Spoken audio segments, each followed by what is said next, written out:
Hello. Welcome to Wicked Wednesdays.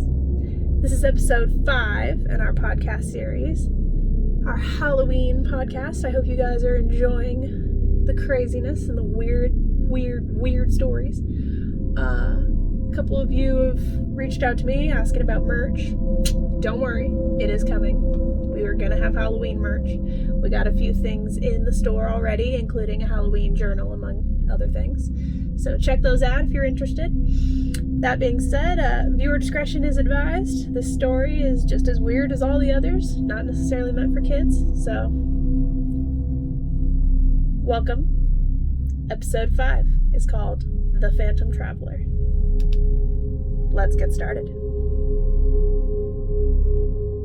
Bad luck just seems to follow me everywhere. I don't know what it is about me, but I must be the unluckiest person I've ever met. Everywhere I go, disasters happen, but at least I'm always seeming to make it out by the skin of my teeth. I've survived 3 tornadoes, 4 hurricanes, 4 plane crashes, 3 shipwrecks, and 2 mass shooter events in my lifetime, and I'm barely an adult.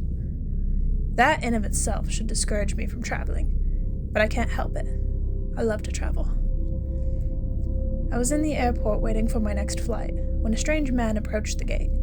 He had on a long overcoat and a top hat, though the hat he carried at his side. He was bald on top of his head and had long greasy hair hanging down both sides of his face. He was a peculiar-looking man, and every bit of his character seemed creepy. He carried an old brown leather suitcase that reeked of sweat and body odor, and walked with a limp on his left side. He boarded the plane after everyone else did, and walked nearly all the way to the back. And whose seat just happened to be next to him? You guessed it.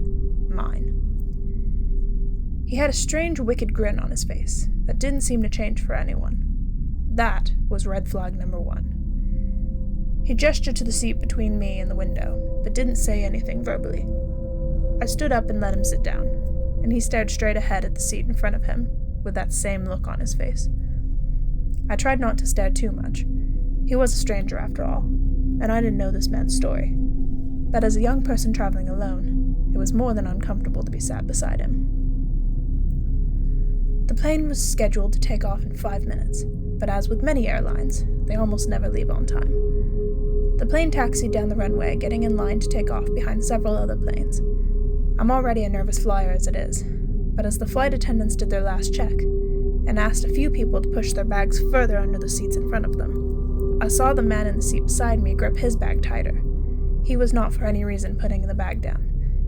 That was red flag number 2. Our plane began to take off, and I gripped onto my seat tightly and told myself to relax as we lifted into the air. The plane shook and rattled as they usually do, then came to a steady glide across the air as the captain pulled it up to go higher into the clouds. As the plane climbed higher and higher, I heard the man next to me mumble some strange cryptic words that I couldn't quite understand, then followed by the phrase, 40 minutes. Now, I didn't think much of this, being that our flight was only 50 minutes long, so I figured maybe he was nervous, like I was, and that counting down the minutes until we were on the ground again made him feel better. Well, the next 38.5 minutes passed without much out of the ordinary happening.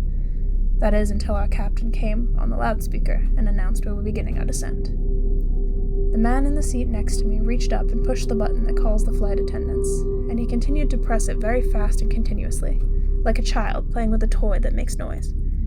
He had the same wicked grin on his face that he'd had the entire flight, and it was pretty scary to say the least. The flight attendant came walking back to us and stopped looking very annoyed. But she wasn't looking at him, she was looking at me. She rolled her eyes and very seriously said, "Is there something I can help you with, sir?" But I pointed over at the man beside me, expecting her to talk to him. But when I turned to look at him, he was gone. The flight attendant looked at me like I was insane, and told me that if I didn't need anything to please stay seated because we were beginning our descent, and then she walked away. I looked back at the seat next to me, but there was still no one in the seat.